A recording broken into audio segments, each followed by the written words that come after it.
Hedging costs across the Dinar, the Rial, and the pound are spiking because the real devaluation is already happening, just not in the spot rate you were staring at. The force trying to suppress this move isn't some cartoon villain.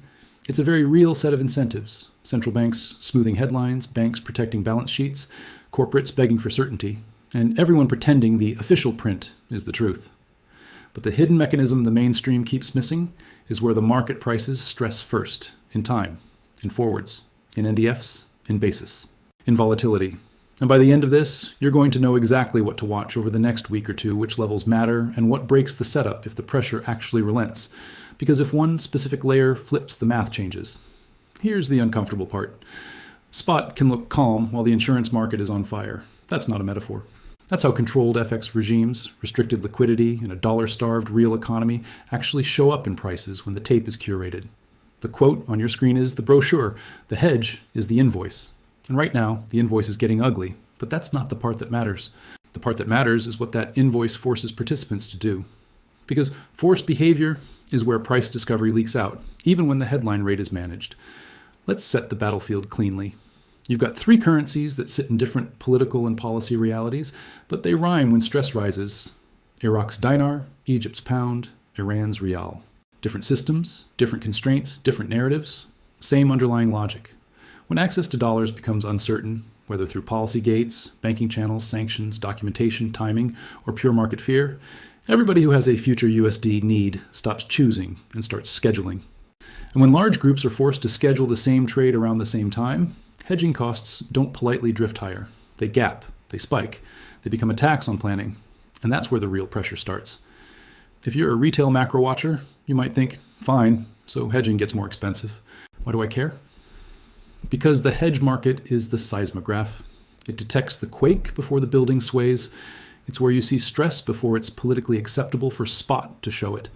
It's where you can separate managed calm from actual stability. And if you in the metals crowd, if you live in that world where paper price and physical reality sometimes argue, this is the currency version of that same tension. Official spot is the paper quote.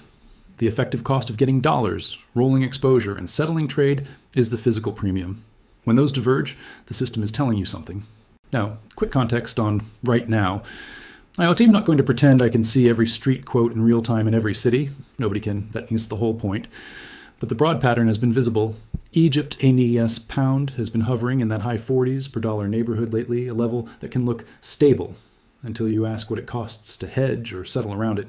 Iraq's official framework continues to anchor around its set budget official rate regime, while parallel pricing and documentation friction can create a very different effective rate for people who actually need dollars on a timeline. And Iran's Rial, on unofficial measures, has been printing eye-watering depreciation levels with the street telling a story the official markers can't fully absorb. Different degrees of openness, same core tension. The cost of certainty is rising. And when the cost of certainty rises, the market is screaming that the future path is more fragile than the present headline. Because if the future were stable, insurance would be cheap, but it's not. Here's the hidden detail, and I want you to lock it in. The market isn't just charging you in price, it's charging you in time. When you hedge FX exposure, you're not simply betting on direction. You are buying a schedule. You are buying the right to not be ruined by timing. That means when stress rises, the penalty doesn't have to show up as a huge spot move today. It can show up as a bigger and bigger time premium embedded in forwards and NDFs, plus a volatility premium in options, plus a liquidity, our balance sheet premium in spreads. That bundle is the shadow price of instability. And that's why you can have a situation where the official spot rate looks managed, even calm, while hedging costs spike like something is breaking. Because something is breaking. It's the market's confidence in smooth settlement and smooth policy transmission. But the next detail is what flips the whole setup. Hedging costs can spike even if everyone agrees on the direction. You don't need disagreement to get volatility. You just need forced participation, thin liquidity, and constrained balance sheets. Let's make the mechanism painfully simple. A forward is basically spot plus carry, right? In a textbook world, the forward rate is determined by interest differentials. Two money markets, two rates, and the math of no arbitrage. But we don't live in a textbook world here. In real markets, especially in places with controls, documentation gates, sanctions, or segmented liquidity, you don't have pure arbitrage. You have fragments. You have different pools of dollars. You have official lanes, banking lanes, and street lanes. You have participants who can't freely borrow or lend in either currency. So the forward price becomes more than interest differentials. It becomes interest differential plus basis. And basis is the market's way of saying, sure, in theory, this should be cheaper, but in practice, good luck getting the dollars on the day you need them without paying. That basis is often where the stress lives first. And the moment basis widens, hedging isn't just rate differential, it's rate differential plus a friction tax. But that's still not the full bill. Layer in volatility.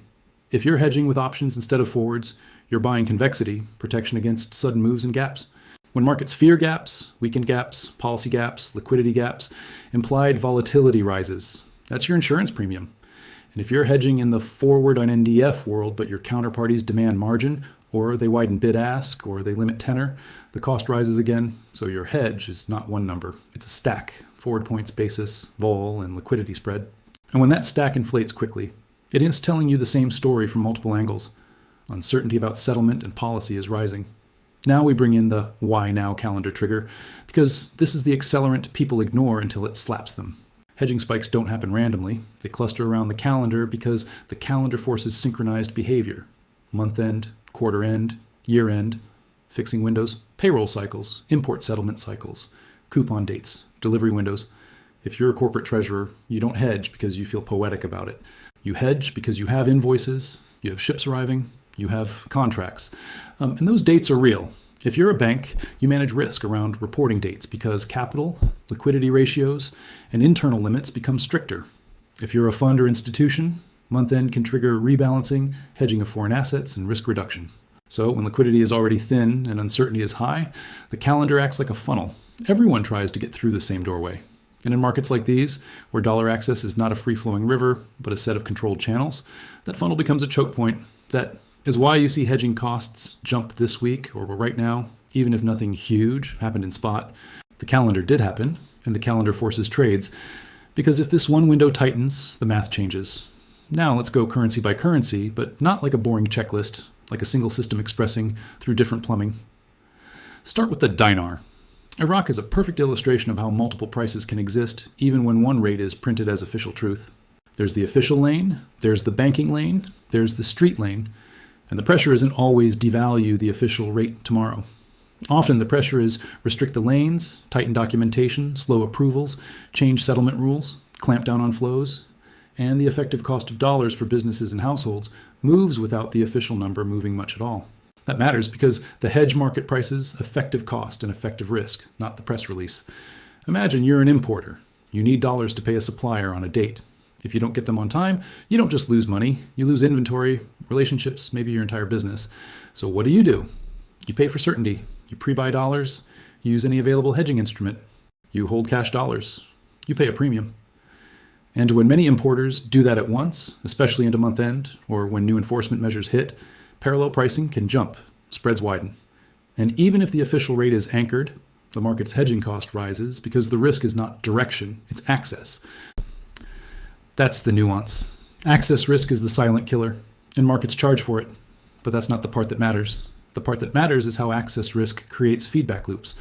When access risk rises, people hoard dollars. When people hoard dollars, liquidity gets thinner. When liquidity gets thinner, spreads widen and hedging costs rise. When hedging costs rise, more people decide they can't risk waiting, so they rush earlier. That reflexivity, behavior feeding the very stress it fears, is how small policy or documentation changes can create outsized pricing moves without any grand conspiracy. It's just incentives and time pressure. Now, what's a level in the Dinar story? It's not one clean chart line like a liquid G10 currency. It's thresholds in the spread between lanes. The official anchor might sit around its policy set region, but the level you watch is the parallel premium. Does the street rate blow out materially relative to the official? Does it widen and stay wide? Does it widen into month end and then mean revert when liquidity returns and documentation clears? The spread is the signal. If that spread continues to widen and doesn't compress after the usual calendar pressure, that tells you the market's confidence in access and settlement is deteriorating. And when that happens, hedging becomes less about protecting profits and more about protecting continuity. Because if the spread keeps widening, the cost of doing business rises, and that feeds inflation and further demand for dollars. And that's where the real pressure starts. Shift to the pound. Egypt S-pound sits in a very different situation because it exists in a world where policy credibility, external financing, and inflation expectations all matter intensely. The pound can look stable on the surface for stretches, especially when policy is trying to signal control, but the hedge market will sniff out stress when inflation expectations are sticky, when dollar liquidity is uneven, when financing negotiations. And conditionality create timing uncertainty, and when participants worry about abrupt repricing events. Here the hidden mechanism often expresses as volatility and forward pricing. If you're a corporate with USD liabilities or import needs, you live with this fear. Not that the pound drifts 1% over months, but that it jumps 10% in a week on a policy or liquidity event. That's gap risk. And gap risk is what options and hedges price aggressively. So even if spot looks steady, implied vol can rise, risk reversals can skew, and forward points can reflect a market that isn't convinced the path will be smooth. And that matters this week because month-end and policy communication windows are exactly when smooth path narratives get stress tested. A single statement, a single liquidity operation, a single change in import settlement conditions can flip sentiment.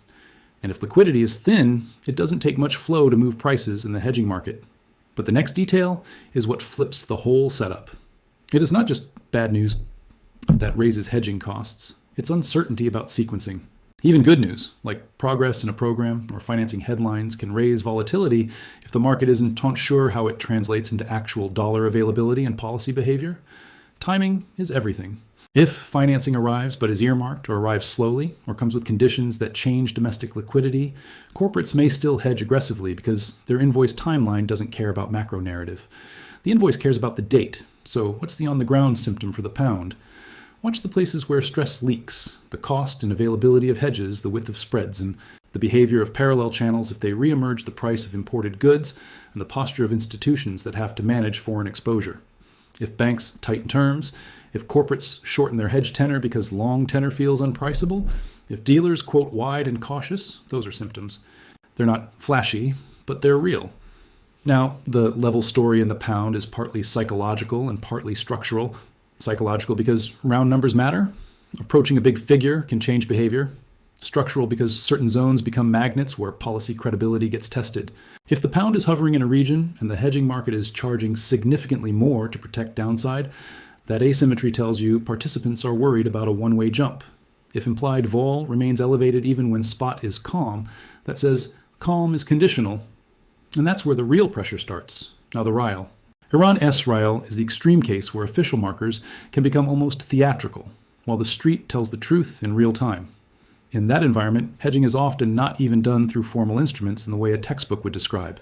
People hedge through proxies, gold, foreign cash, offshore pricing, trade invoicing tricks, anything that preserves purchasing power when a unit of account is bleeding.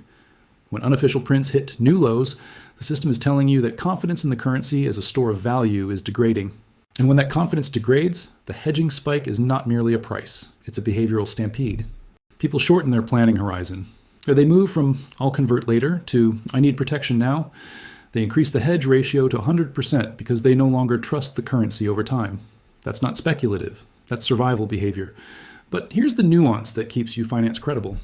Even in such extreme conditions, you still see the same market structure logic. When everyone tries to buy protection, protection gets expensive. When counterparties fear settlement, they reduce exposure. When liquidity fragments, spreads widen. When spreads widen, the effective rate deteriorates further, feeding the rush. Reflexivity again. And the calendar matters here too, sometimes even more, because thin liquidity periods, policy deadlines, and weekend gaps can create violent step moves. If you've ever watched an illiquid market after a weekend headline, you know the feeling. It's not a drift, it's a jump. And that jump is what options and hedges price. Now we bring it all together with institutional behavior, because this is where quiet turns loud. Institutions don't wait for a crisis headline to hedge. They hedge when the plumbing starts to squeal. They shorten duration. They raise hedge ratios. They move from linear hedges to convex hedges, meaning they rather pay more for options than risk a gap they can manage. They also hoard optionality, the ability to act later. And here's the uncomfortable truth. The moment institutions do that, they can mechanically raise the cost for everyone else. If banks and dealers become more conservative with balance sheet, they widen spreads and demand more margin. If real money and corporates rush for protection, they push implied vol up. If restrictions or compliance frictions increase, basis can widen. None of this requires some secret meeting. It's all risk management, but it creates a result that feels like the market is being squeezed. Yeah, in a way, it is, by constraints. Balance sheet constraints, settlement constraints, policy constraints. Those constraints express as hedging spikes. But that's not the part that matters. The part that matters is that these constraints create forced buying. Forced buying is the fuel of sharp moves. When you must hedge, you become price insensitive. You pay what you have to pay because the alternative is worse. In FX stress environments, that price insensitivity shows up in forwards, NDF rolls, and options markets. It shows up as a skew, people paying up for downside protection. It shows up as tenor preferences, short-dated protection exploding because near-term uncertainty is high. It shows up as dealers refusing to quote tight markets in longer tenors. Those are the fingerprints. So let's stack proof in a way that doesn't rely on one argument. First proof point, term structure. If the forward curve or NDF points are screaming relative to what simple interest differentials would suggest, that's basis and stress premium. Second proof point, volatility. If implied vol stays high or spikes into calendar windows even when spot is quiet, the market is pricing gaps and uncertainty. Third proof point, spreads and market depth.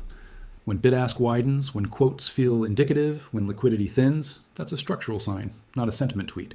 Fourth proof point, on-the-ground access symptoms. Delays in import settlement, changing documentation requirements, banking channel friction, anything that makes dollars harder to obtain on time will force hedging behavior. Fifth proof point, cross-market comparisons. If you see proxies like gold demand, offshore rates, or alternative stores of value intensify when official spot looks calm, that divergence is the tell. Sixth proof point, because we can, institutional posture. When banks tighten, when corporates shorten tenor, when risk committees become aggressive, hedging costs rise because the supply of risk-taking shrinks. That's a supply-demand imbalance in risk itself. And when risk supply shrinks, the price of insurance rises. The price of insurance is hedging cost. The conclusion becomes hard to dodge. But now we do the credibility move. Counterpoints. Could this calm down? Absolutely. Hedging spikes can be episodic, especially if calendar-driven. A month-end surge can fade if liquidity returns, if policy actions restore confidence, or if external financing and dollar supply improve the settlement reality. A crackdown on certain channels can initially widen spreads, then normalize if a new stable process replaces the old one. Volatility can mean revert. Basis can compress.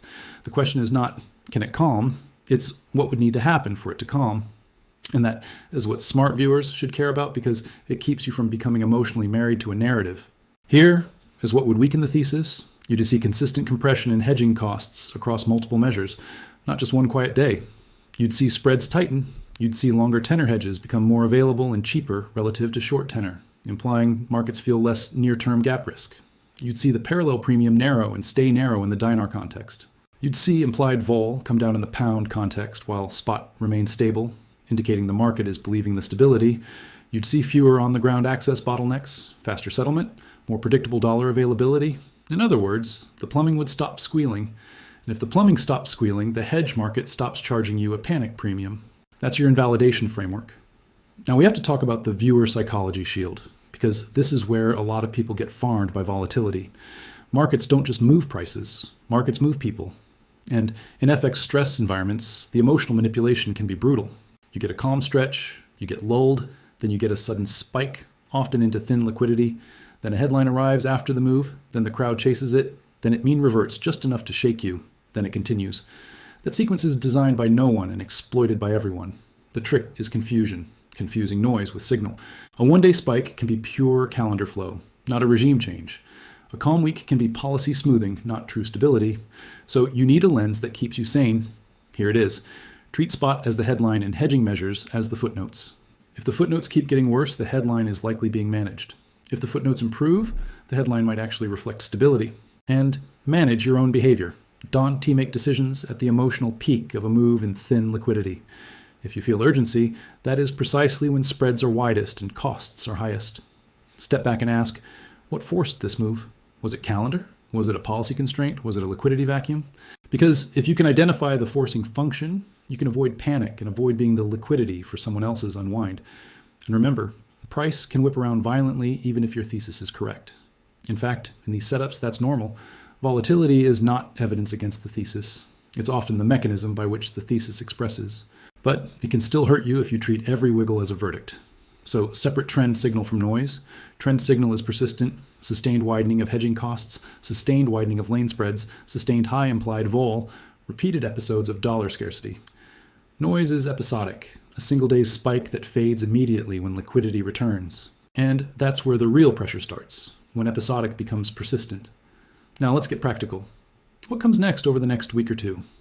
I want you to think in two scenarios because it keeps you honest and it keeps you from sounding like a hype merchant in your own head. Scenario 1 is the controlled pullback and retest.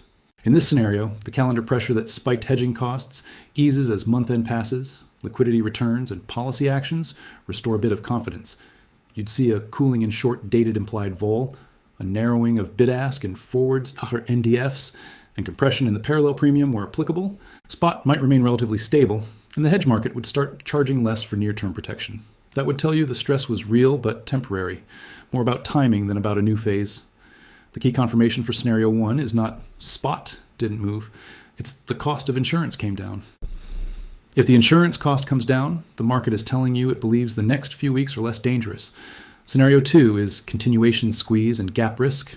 In this scenario, hedging costs remain elevated or rise further, spreads stay wide, and participants become more urgent rather than less. That could happen if dollar access remains constrained, if policy communication increases uncertainty, if external financing timing becomes a question mark, or if social political stress adds headline-driven gap risk, especially into weekends and thin liquidity. In this scenario, you can see step moves, you can see protective flows become self-fulfilling, you can see institutions pull risk supply, making hedging even more expensive, which forces more aggressive behavior from corporates and households. The key confirmation for scenario 2 is persistence. Hedging remains expensive even after calendar windows pass. That persistence is the tell, because if this one window breaks, the math changes. Now let S pin some levels without pretending we have a perfect chart in a fragmented market. For the Dinar, the actionable level is the spread. Watch whether the gap between official anchoring and parallel or effective rates widens beyond recent norms and stays there. A one-off widening into settlement pressure that compresses quickly is one thing. A widening that persists and creeps wider is another. For the pound, watch the psychological zones around round number thresholds in recent ranges, but more importantly, watch the hedging market posture around them. If spot sits near a zone, yet implied vol and forward stress rise, that says participants fear a break. If spot tests a zone and vol doesn't flare, that says the market is less convinced of an imminent gap. For the Rial, where unofficial pricing dominates the lived reality, watch whether new lows are followed by stabilization in proxies like gold demand and informal exchange premiums, or whether each new low triggers faster and faster protective behavior. The rate itself matters, but the speed of reaction matters more. Speed is panic. Panic is expensive. Expensive is hedging spikes. Now, what would invalidate the whole hedging spikes signal regional pressure story in the near term? A real measurable improvement in dollar availability and settlement predictability, not vibes, not a headline, predictability. That would show up as narrower spreads, improved market depth, lower implied vol, and less urgency in short-dated hedges. It would show up as corporates extending hedges again because they are no longer terrified of the next 2 weeks. And it would show up as lane convergence, less divergence between official and effective pricing. If you see that across multiple signals at once, then you can say, okay, the pressure is easing. And if you don't see that, if you only see spot staying calm while the cost of protection stays high, then you should assume the calm is conditional. Conditional calm breaks in gaps. Gaps are where most people get hurt.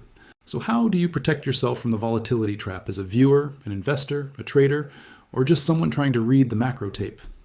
You stop trying to be a hero on every tick. You build a dashboard mindset. You ask, what does the term structure say? What does implied vol say? What does the spread say? What does access on the ground likely feel like? What are institutions forced to do around month end? And then you make the only move that consistently works in chaotic markets. You size your risk so that you can survive being early and survive being wrong. Because here's the truth nobody likes. In these environments, being right on the macro can still feel terrible in P&L if you re-leveraged, mistimed, or emotionally reactive. The market will use volatility against you. It will spike you out, then move in your direction. It will give you the right idea at the wrong speed. So your edge isn't prediction, your edge is process. And that's not a motivational poster, that's risk management. But that's not the part that matters. The part that matters is what you watch next, because you don't need to guess the future if you can monitor the stress signals as they evolve. Here's your near-term checklist framed in plain language. First, watch the calendar, month end, and any key policy deadlines or financing headlines that can change sequencing. Second, watch liquidity. Do spreads tighten after the window or stay wide? Third, watch hedging appetite. Do participants keep paying up for short-dated protection, or does that demand cool? Fourth, watch lane divergence. Does the effective cost of dollars diverge further from official markers or converge? Fifth, watch behavior. Do people extend planning horizons or shorten them? When planning horizons shorten, hedging spikes persist. When planning horizons extend, the system is calming. And the final pull forward, pay attention to the moment the market stops caring about the headline rate and starts trading the reality rate openly. That transition can be fast. It can be brutal. But it's also predictable in one way. The hedge market will warn you first. So if you want to play this like an adult, like someone who isn't here to get whipped around by the tape, you don't just watch spot. You watch the price of certainty, because certainty is what everyone is fighting over right now. And when everyone fights over the same thing in a constrained system, the cost of that thing rises until behavior changes. That's the entire story. If you're still here, you're not the kind of person who wants a simple narrative.